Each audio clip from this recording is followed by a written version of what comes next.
না, আওয়ামী লীগ করা যাচ্ছে না, আওয়ামী লীগের নাম উচ্চারণ করলে জেলে দেওয়া হচ্ছে। আমি বলি জামাতের যে কথাটা আপনি বললেন সেটা হচ্ছে কি, জামাত হলো রাজাকার, আমার কথাটা হলো ওইখানে, আর আপনি হলেন, আমি হলাম স্বাধীনতার পক্ষের শক্তি, আমি তাকে কখনোই নিব না। এটা জেনারেল কমেন্ট নয়, সুন্দর রাষ্ট্রকে ঝরঝরিত করে দিচ্ছে, একটা গার্বেজ বানিয়ে দিয়েছে, আর সেই গার্বেজের মধ্যে থাকি আবার বলছি আমি আপনার স্টেটমেন্টকে যদি ভাই ডিকোড করি, একটা সুন্দর রাষ্ট্র যেটি শেখ হাসিনার হাতে ছিল সেটি জর্জরিত করে দিচ্ছে প্রফেসর ইউনূস, এই তো দাঁড়ায়। সুতরাং এই কথাটা আরেকটা স্টেপ এগিয়ে আপনি ওটা বলতে পারেন যে আপনি শেখ হাসিনাকে ফেরত চান, আপনি আরেকটা স্টেপ এগিয়ে শেখ হাসিনাকে ফেরত চান, এটা বলতে পারেন। নো, এটা আপনি বলতেই পারেন। দেশটা গার্বেজ যদি না হয় তাহলে দেশের মানুষ কেন রুখে দাঁড়িয়েছে?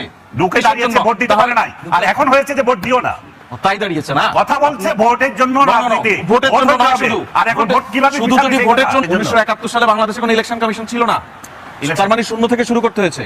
কিন্তু বাংলাদেশে এখন এমন একটা নির্বাচনী ব্যবস্থা আপনারা 15 বছরে দাঁড় করিয়ে দিয়ে গেছেন যেখানে কোনো নির্বাচনী ব্যবস্থা নেই। বাংলাদেশ দালি নির্বাচনের আগে যেগুলো হয়েছিল সেগুলো সব অবৈধ নির্বাচন হয়েছে। শেখ হাসিনার ওই 3 আমলের আগে যে নির্বাচন হয়েছিল সেগুলো কোন আইনে হয়েছিল? শেখ হাসিনার 4 আমলের সরকার 57টা সেনা অফিসার একটা স্বাধীন দেশে কিভাবে মারা যায়, তারপরে সেনাবাহিনী চুপচাপ বসেছিল।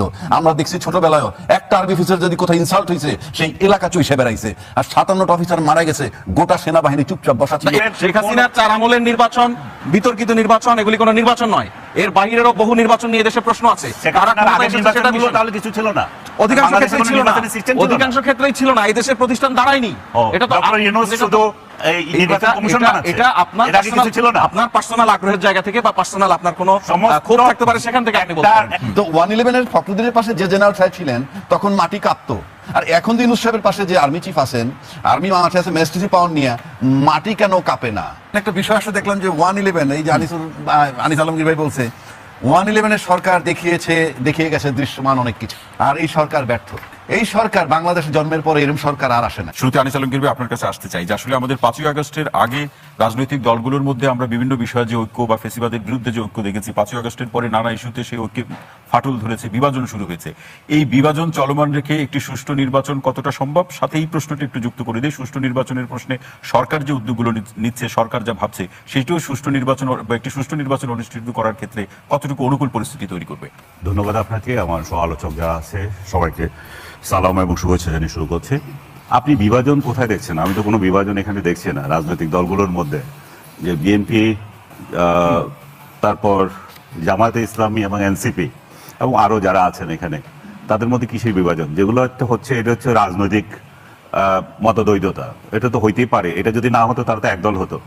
এখন আপনি যদি মনে করেন যে শেখ হাসিনার আমলে যেটা 5 আগস্টের আগে যে রাজনীতি ছিল সেটা এখন থাকবে, সেটা কিভাবে সম্ভব? কারণ আওয়ামী লীগকে তো আপনি আইন করে না, আমি বলবো যে একটা অভিযোগ দিয়ে আপনি আদালতে গিয়ে নিষিদ্ধ করে দিয়েছেন, যেটা আমি মনে করি যে মানে অদ্ভুত ধরনের একটা। সেটা আদালতে না, এটা কার্যক্রম নির্বাহী আদেশে, সেটা নির্বাহী আদেশে করে দিয়েছেন। তারা তো তাদের নির্বাহী আদেশে করছেন, তাদের তো বিচারই হয় না, বিচারের আগে তাদেরকে রায় দিয়ে দিয়েছেন যে এরা থাকবে না, তাদের তাদের যেহেতু নিবন্ধন নাই তারা কার্যক্রমও করতে পারবে না। যাই হোক, সেটা একটা বিষয়। আপনি একটা রাজনৈতিক দলকে পুরো কার্যক্রম থেকে আলাদা করে দিয়েছেন। ওই আলাদা করে আপনারা অতীতে যারা সেই দলের বিরুদ্ধে ঐক্যবদ্ধ ছিলেন তারা এখন লড়াই করছেন। তো তারা যখন লড়াই করে, এখানে তো এক দলের ইলেকশন হচ্ছে না, তাহলে সামনে যে নির্বাচন আছে সেখানে কে কিভাবে জয়ী হবে, মসনদে যাবে, তাহলে সেই লড়াই তো থাকবে। এটা তো একটা আদর্শিক লড়াই শুধু নয়, এটা হচ্ছে যে ক্ষমতার লড়াই। এই ক্ষমতার লড়াই তো খুবই, আমি মনে করি যে এটা খুবই হেলদি। এখানে কোনো অন্য কোনো ইয়ে তো আমি দেখছি না। বরং একটা জিনিস আপনি বলতে পারেন যে বিএনপির ছত্রছায়া যারা ছিল অতীতে, তারা এখন বিএনপিকে ছত্রছায়া মানে আন্দোলনে, যুগপৎ আন্দোলনে যারা ছিল, ও ছত্রছায়া বলবো আমি। যুগপৎ আন্দোলন যেটা, সেটা ছত্রছায়া। বিএনপি ছত্রছায়া ছাড়া ওই সমস্ত রাজনৈতিক দলগুলো মেইন স্ট্রিমও আসতে পারতো না, এমন এক অবস্থা তৈরি হয়েছিল শেখ হাসিনার আমলে। শেখ হাসিনার আমলে অন্য রাজনৈতিক দলগুলোর প্রতি ওনার যে দৃষ্টিভঙ্গি ছিল, সেটা বিএনপির সঙ্গে তারা অ্যালায়েন্স করার প্রেক্ষিতে তাদের শক্তি অনেক বেড়েছে। সেই শক্তিতে তারাও বলিয়ান ছিল। তো বিএনপির কাছ থেকে এক ধরনের সহযোগিতা তারা দীর্ঘদিন থেকে পেয়ে আসছে। সেই পেয়ে আসার পর এখন যে পরিস্থিতি, সেটা এখন তারা বিএনপির বিরুদ্ধেই যেতে চায়, কারণ বিএনপি এককভাবে ক্ষমতা নিতে চায়। আগের মতো তো তাদেরকে ক্ষমতা স্টেক হোল্ডার বানাচ্ছে না। তো স্বাভাবিকভাবে বিএনপির বিরুদ্ধে তাদের অভিযোগ থাকবে। এবং আরেকটা জিনিস, বিএনপি যে রাজনীতি অতীতে করেছে, সেই রাজনীতি এন্টি আওয়ামী লীগ রাজনীতি ছিল। এখন তো এনটি আওয়ামী লীগ রাজনীতিতে বাংলাদেশে কি? এনটি আওয়ামী লীগ রাজনীতি হচ্ছে যে মুক্তিযুদ্ধের পক্ষে না থাকা, কোনো না কোনোভাবে মুক্তিযুদ্ধকে ইয়ে করা। কারণ আওয়ামী লীগ মুক্তিযুদ্ধকে আপন করে কেন, সেটা এক ধরনের জ্বালা। এনটি আওয়ামী লীগ রাজনীতির মধ্যে হচ্ছে ভারত বিরোধিতা। তো এখন এই প্রেক্ষিতে আপনি যদি দেখেন বঙ্গবন্ধু শেখ মুজিবুর রহমান যে দলটা গঠন করেছে স্বাধীনতার সঙ্গে তার জড়িত বাংলাদেশের স্বাধীনতা আন্দোলনের একটা অন্যতম ফিগার একটা দল, আরেকটা অন্যতম ফিগার আমাদের জিয়াউর রহমান স্বাধীনতা যুদ্ধের। এই দলটাও জিয়াউর রহমানকে সামনে রেখে মুক্তিযুদ্ধের পক্ষের দল হিসাবে তারা দাবি করেন এবং তাদের কার্যক্রমও স্বাধীনতার পক্ষেই আছে এখনো পর্যন্ত। তো এখন একটা স্বাধীনতার পক্ষে মেইন যে রোল যারা প্লে করতো, যারা মেইন দাবিদার ছিল, তারা যখন চলে যায় তখন এন্টি আওয়ামী লীগ বা এন্টি ভারত রাজনীতি করবে যারা, তাদের কাছে তার কোনো ইস্যু নাই। তারা সেই কারণে এই প্রসঙ্গগুলো শেষ করে দিচ্ছি, বলুন। তারা এই কারণে বিএনপিকে টার্গেট করে, বিএনপিকে ভারতীয় দালাল বানায়, বিএনপিকে স্বাধীনতার মানে পক্ষ শক্তি হিসাবে তারা আক্রমণ করে। এই যে জিনিসটা আমি মনে করি যে এগুলো তো রাজনৈতিক খেলার একটা অংশ, ক্ষমতার খেলার একটা অংশ। এটাতে বড় কোনো ধরনের বিভেদ আমি দেখি না। বিভেদ শুধুমাত্র তখন হতে পারে যখন আওয়ামী লীগ এখানে ইলেকশন করার সুযোগ পাবে। আপনি যখন দেখবেন যে সুর করে তখন এক সুরে কথা বলবে এরা আওয়ামী লীগের বিরুদ্ধে। আওয়ামী লীগ যখন অনুপস্থিত, তাহলে তাদের যে এখনকার রাজনীতি সেটা খুবই খুবই যৌক্তিক এবং আমি মনে করি যে এটা কোনো সমস্যা মানে এখানে নিয়ে আপনি আসলে কোনো বিভাজন দেখছেন না, মতের বিরোধ দেখছেন। মতের বিরোধ দেখছেন। ফয়জ আহমেদ ফয়জ আসতে চাই যে প্রয়োজন সরকারের পলিটিক্যাল উইজডম, তাহলে এই যে ঝুঁকির প্রসঙ্গ আছে নির্বাচন, বিচার বা সংস্কারে, সেটি কোনোটাই থাকবে না এবং এই পলিটিক্যাল উইজডম দেখাতে পারলেই সরকার সকলের মধ্যে একটি ঐক্য থাকবে। মতের পার্থক্য থাকতে পারে, বাট ঐক্য থাকবে। জি, আপনাকে ধন্যবাদ। সব সহালোচকের শুভেচ্ছা।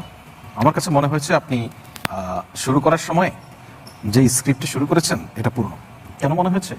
আপনি যে সংশয়ের কথা বলছেন, আপনি ইভেন পলিটিক্যাল পার্টিগুলির কারো কারো রেফারেন্স দিয়ে যে অভিযোগের কথা বলছেন, সেগুলি কমপক্ষে 3, 4, 5 দিন, কোনোটা 1 সপ্তাহের বেশি পুরনো। এই কারণে বলছি যে দেশের বর্তমান প্রেক্ষাপটে নির্বাচন, রাজনীতি এগুলি প্রতি ঘন্টায় পর্যন্ত পরিবর্তন হচ্ছে, প্রতি 24 ঘন্টায় সিনারি পাল্টে যাচ্ছে। কোনটা পুরনো একটু বললে ভালো হতো। আপনি এই যে সংশয়ের কথা বলছেন না, অন্তত গত 1 সপ্তাহ 2 সপ্তাহ ধরে আমরা কোনো পলিটিক্যাল পার্টির কোনো নেতৃত্বের মুখে নির্বাচন নিয়ে একটিও সংশয়ের কথা শুনিনি, একটিও না। দেখুন, আর ওভারঅল যদি আপনি একটা সংশয়ের কথা বলেন, যে অনিশ্চয়তার কথা বলেন, সেটা পুরো জাতি হিসেবে আমরা একটা বিষয়ে সচেতন। সেটা রিসেন্ট টাইমে পলিটিক্যাল পার্টিগুলির নেতৃত্ব যখন মাননীয় প্রধান উপদেষ্টার সঙ্গে বৈঠক করেছেন, সেই বৈঠকেও পলিটিক্যাল পার্টির লিডারশিপের সঙ্গে ওনার যে আলোচনা হয়েছে, সরকারের এবং পলিটিক্যাল পার্টিগুলির এই জায়গায় একটা ঐক্যমত্য রয়েছে যে আমাদের টোটাল নির্বাচন প্রক্রিয়াটা যেভাবে এগোচ্ছে, এটাকে ভণ্ডুল করার জন্য নানান ধরনের অপতৎপরতা আছে, সেটা একদম সুনির্দিষ্ট। এখানে যারা পতিত স্বৈরাচার, তাদের এই চেষ্টাটা আছে। এই কারণে তারা কখনো কখনো কোনো ঘটনা, ধরুন সেটা দুর্ঘটনা যদি হয়, সেটা থেকে সুযোগ নিচ্ছে। লেটেস্ট এক্সাম্পল হচ্ছে মাইলস্টোনের ঘটনায় তারা ব্যাপক গুজব ছড়িয়ে পুরো পরিস্থিতিটাকে একটা বাজে দিকে আপনার নিয়ে যাওয়ার চেষ্টা করেছে। আবার কখনো কখনো এরা নিজেরা ঘটনা ঘটিয়ে ষড়যন্ত্র করবে। সুতরাং এই জায়গায় আমাদের যে সতর্ক থাকার জায়গা, যেটা মানে খুবই গুরুত্বপূর্ণ, সরকারের জায়গা থেকে সরকার সতর্ক থাকবে। একই সঙ্গে এটা গুরুত্বপূর্ণ হচ্ছে পলিটিক্যাল পার্টিগুলি এই বিষয়ে সজাগ থাকা। এখন পলিটিক্যাল পার্টি তো বিএনপি তো বলছে, বিএনপি চেয়ারম্যান বলছে যে ফ্যাসিবাদী অপশক্তির একটা উত্থান, চেয়ারপারসন যে উত্থান ঘটার একটা যথেষ্ট সুযোগের কথা তারা বলছে। ডেফিনেটলি উনি খুব রাইটলি পয়েন্ট আউট করেছেন। হ্যাঁ, উনি নির্বাচনী অনিশ্চয়তার কথা বলেছেন, তা নয়তো নিশ্চয়ই ফ্যাসিবাদী এই শক্তির উত্থানের সম্ভাবনা।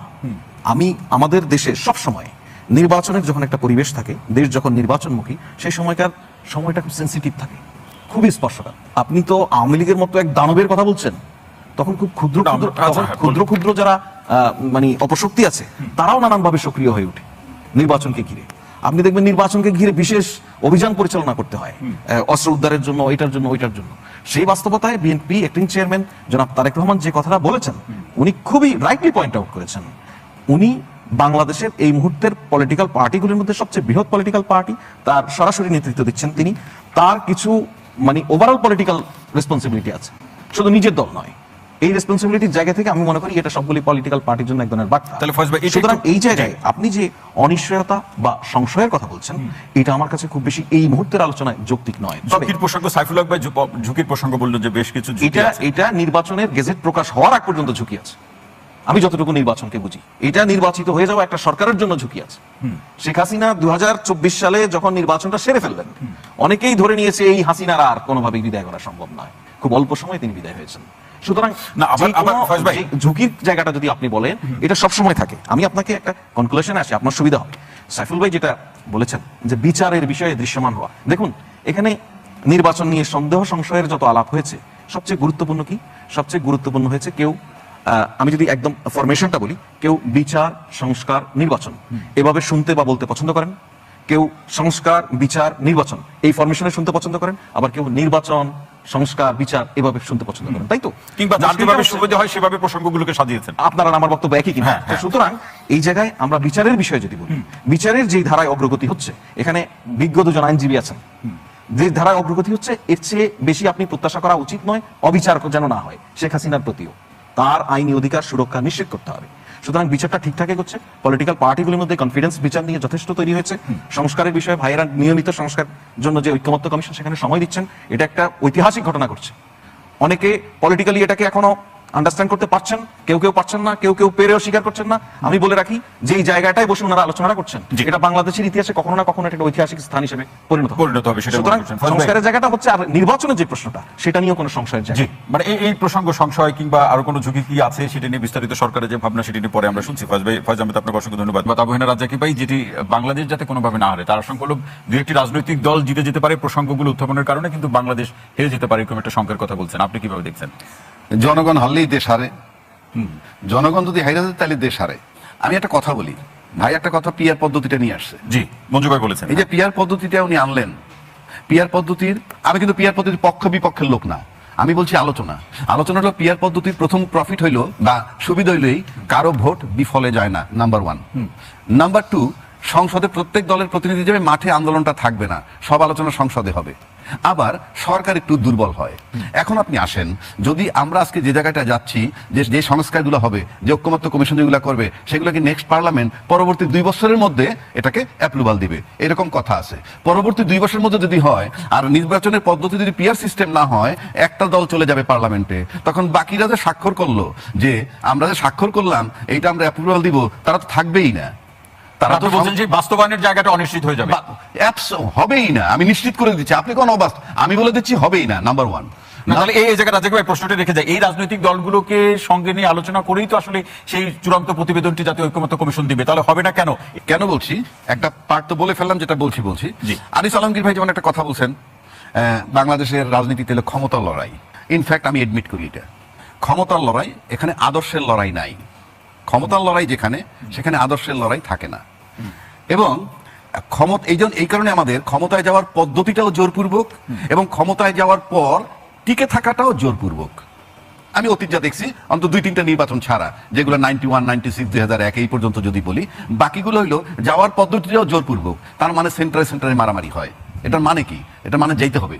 আর যাওয়ার পর টিকে থাকাটাও জোরপূর্বক। বিগত 16 বছর আমরা তাই দেখছি। তার মানে কি যাওয়া আসা 2 পর্বে মারামারি? ইনশাল্লাহ, আমার দেখা, আমি কেউ তো দ্বিমত করতে পারে, বাট আমি যেটা দেখছি সেটা বলছি। 3 নম্বর আসেন, আদর্শ বলতে কিছু নাই। কোন রাজনৈতিক দলের, যদি আমি বলি ক্ষমতায় যারা ছিলেন পরীক্ষিত, যারা পরীক্ষা দেয় নাই তাদের কথা ভিন্ন, তারা বলতে পারবে আমি অনেক ভালো। কিন্তু যারা পরীক্ষিত তাদের কথা যদি আমি বলি, আপনি উপরে উঠতে হলে নাগালে না পাইলে কিন্তু ল্যাডার বা সিঁড়ি লাগে, মই। বাংলাদেশের পরীক্ষিত যে 2টা দল, এই পরীক্ষিত 2টা দল কিন্তু রাজাকার নামের যে দলটা, তাকে ব্যবহার করছে। আপনি যখন বলবেন আপনি মুক্তিযুদ্ধের চেতনা ধারণ করেন, তখন আপনি মই হিসাবে তাকে কিভাবে ব্যবহার করেন? তখন বলেন কি, রাজনীতিতে শেষ কথা বলতে কিছু নাই। আপনি বাসায় গিয়া, এটা মনে হয় শুধু বাংলাদেশে আছে। আমি বলি, আপনি বাসায় গিয়া আপনার ছেলের সাথে, যার বয়স 18-20 হয়েছে, সকালে এক পদের কথা বললেন, বিকালে আরেক পদের কথা বললেন, পরশুদিন আরেক পদের কথা বললেন, আপনি যত বড় সাহেবিয়ান ঘরে ঢুকতে দিবে না। বাট রাজনীতিতে আমরা এটা আরামসে বলি কি, পলিটিক্যাল লিডাররা সকাল বিকাল কথা পরিবর্তন করতে পারবে। It has the beginning, it has no ending. পলিটিক্সে শেষ কথা বলতে কিছু নাই। আপনি যদি জামাতের সাথে নিয়ে ক্ষমতায় যান, তাকে সিঁড়ি হিসেবে ব্যবহার করেন, তখন তার গায়ে ঘ্রাণ পান। রাজনৈতিক বাস্তবতা নামক যে একটা বিষয় আছে, সেটাকে আপনি স্বীকার করেন? কোনটা? রাজনৈতিক বাস্তবতা, পলিটিক্যাল রিয়ালিটি আপনি স্বীকার করেন কিনা? কোন পলিটিক্যাল রিয়েলিটি? মানে এই তো আদর্শবিহীন, আমার যখন যা মন চাইবে তখন তা করব উপরে যাওয়ার জন্য, ক্ষমতার লড়াই। এই যদি হয়, আমি আস্থা রাখবো কিভাবে? কথার কথা বলছি আপনাকে, এই যদি হয় বৈশিষ্ট্য, তাহলে আজকে যে সংলাপগুলো হচ্ছে, আমি তর্কের খাতিরে ধরে নিলাম যে এইগুলা নেক্সট পার্লামেন্ট যখন আসবে তারা অ্যাপ্রুভাল করবে। কিভাবে? রাজনীতিতে শেষ বলতে কিছু নাই। আর পিয়ার পদ্ধতি না থাকলে যাবে একটা দল, বাকিরা কোথায়, কিভাবে অ্যাপ্রুভাল দিবে? সুতরাং আপনি যদি ওইভাবে চিন্তা করেন, আপনাকে যা কিছু করার এইভাবে এখনই চিন্তা করতে। এই চিন্তার মধ্যে নির্বাচন নিয়ে শেষ কথা বলুন। নির্বাচন নিয়ে যে কথা শুনছেন, তার শেষ, নির্বাচন নিয়ে যে শেষ কথা আপনারা শুনতে চাই বা জনগণ শুনতে চাই, সেই কথা কি এখন পর্যন্ত শুনতে পেয়েছেন? মানে নির্বাচনের শেষ কথা বলতে কি শুনতে চান? মানে নির্বাচন কখন হবে? কেউ বলছেন নির্বাচন বিলম্বিত হবে। যদি আপনি আমার কাছে আপনি একটা কথা বলছেন, নির্বাচন হলে কাল্লা, না হলে কাল্লা, এই একটা বিষয়। আচ্ছা, এবার আসেন, আমার যে নির্বাচনটা এখন আমরা চাচ্ছি, আমি ব্যক্তিগত ওপিনিয়ন এটা, সেটা কি আমরা নির্বাচন করে ক্ষমতায় যাব, এটাই কি আমার টার্গেট, নাকি ইউনূস সাহেবের রিমুভালটা আমার উদ্দেশ্য? কেন বলছি কথাটা? আপনি ইউনূস সাহেবের এখান থেকে সরানোর পদ্ধতি 3টা। নাম্বার 1 ইলেকশন, নির্বাচন হইলেই সে যাইতে বাধ্য, নো অপশন। নাম্বার 2 সে যদি তার বয়সের ভার দেখে নিজে চলে যায়।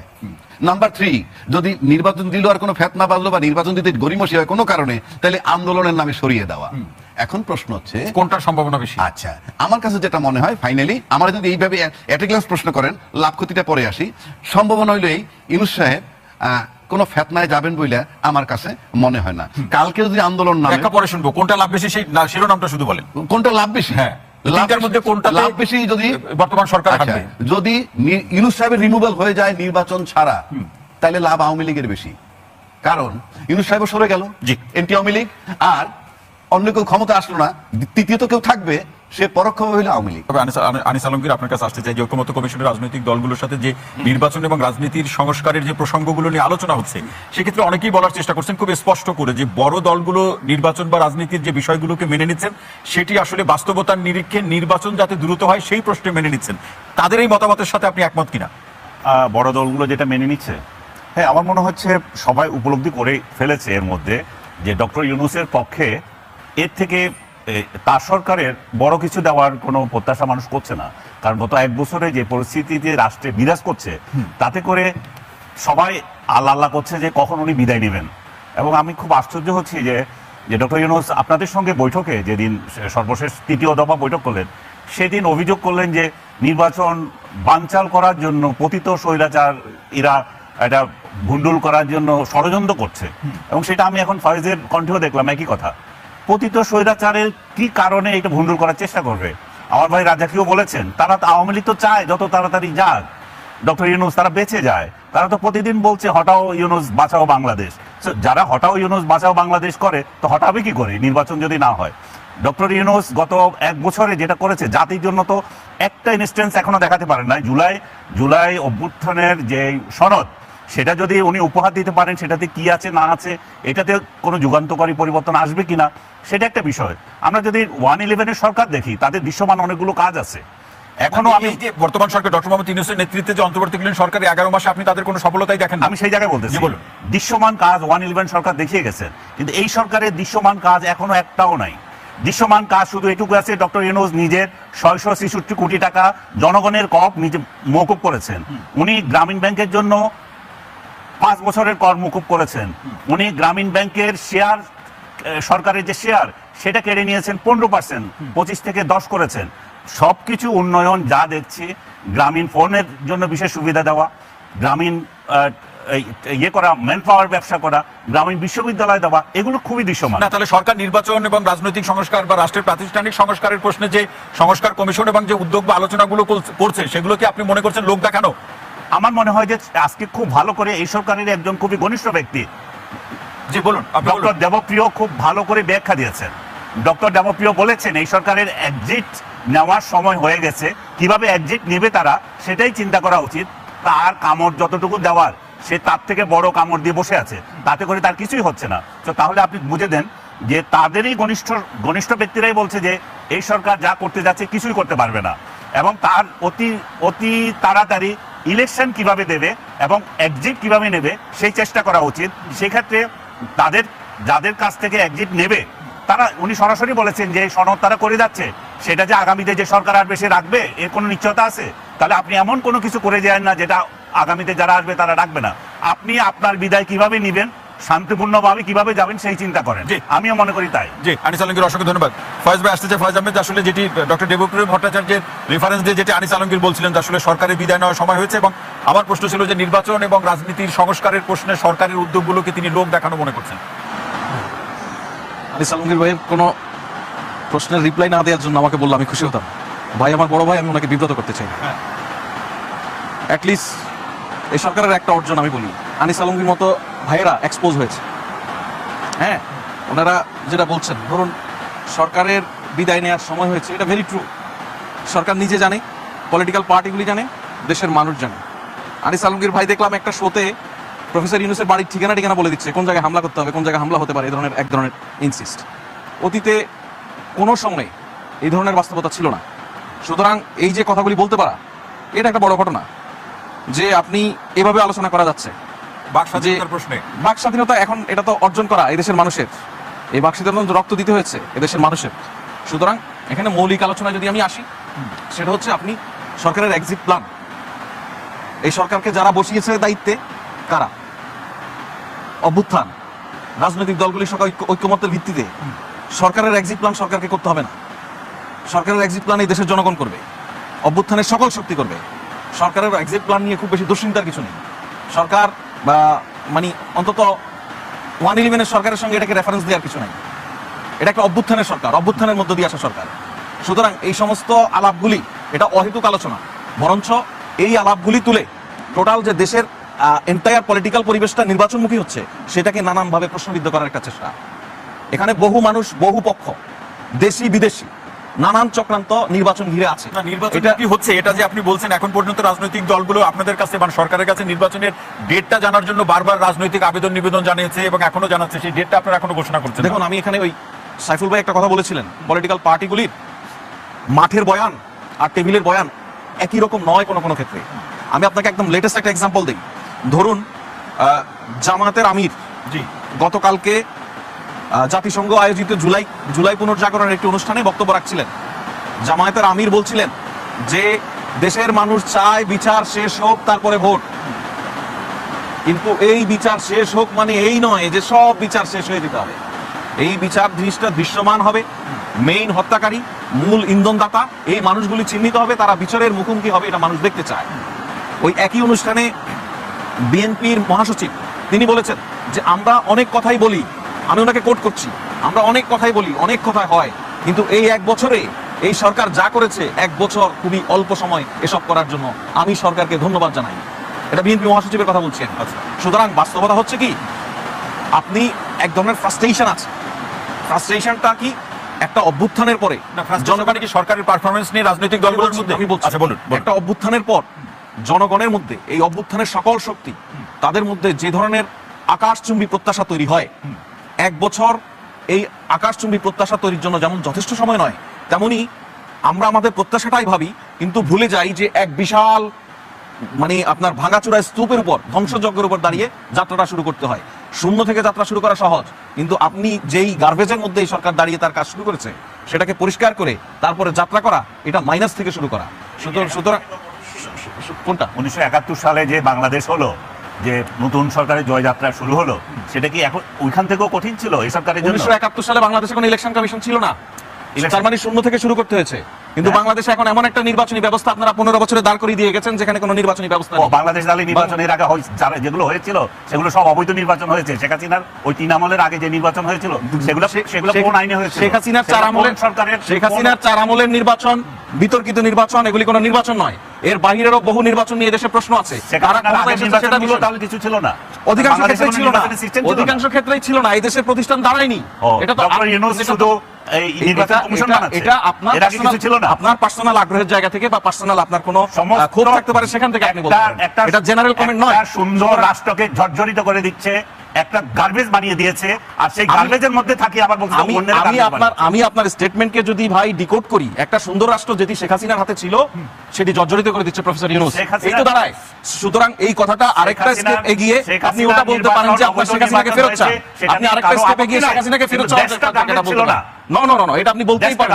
দেশটা গার্বেজ যদি না হয় তাহলে দেশের মানুষ কেন রুখে দাঁড়িয়েছে? ভোট দিতে পারে নাই, আর এখন হয়েছে যে ভোট দিও না, তাই দাঁড়িয়েছে না। কথা বলছে ভোটের জন্য রাজনীতি, ভোটের জন্য নয় শুধু। আর এখন ভোট কিভাবে? শুধু যদি ভোটের জন্য হতো তাহলে রিয়াগত মারা যেত না, 132টা শিশু মারা যেত না, সে তার ভোটাধিকার নেই তো। সুতরাং ভোটের কথা বলে শুধুমাত্র আপনি পুরো সিস্টেমটাকে শেখ হাসিনার যে শাসন ব্যবস্থা, যে পদ্ধতি ছিল উন্নয়নের গণতন্ত্র, সেটাকেই প্রতিনিধিত্ব করছে ভাই। জি, সে পদ্ধতির সংস্কারের যে প্রসঙ্গ আবহাওয়া রাজ্জাকি ভাই। আচ্ছা, ধন্যবাদ। এখানে একটা বিষয় আসলে দেখলাম যে 111, এই যে আনিস আলমগীর ভাই বলছে 111-এর সরকার দেখিয়ে গেছে দৃশ্যমান অনেক কিছু, আর এই সরকার ব্যর্থ। এই সরকার বাংলাদেশে জন্মের পরে এরকম সরকার আর আসে নাই, কারণ এর অর্ধেক হইল পতিত সরকারের রাষ্ট্রপতি আর অর্ধেক হইল এন্টি আওয়ামী লীগ, প্যারালাল বৈশা আছে।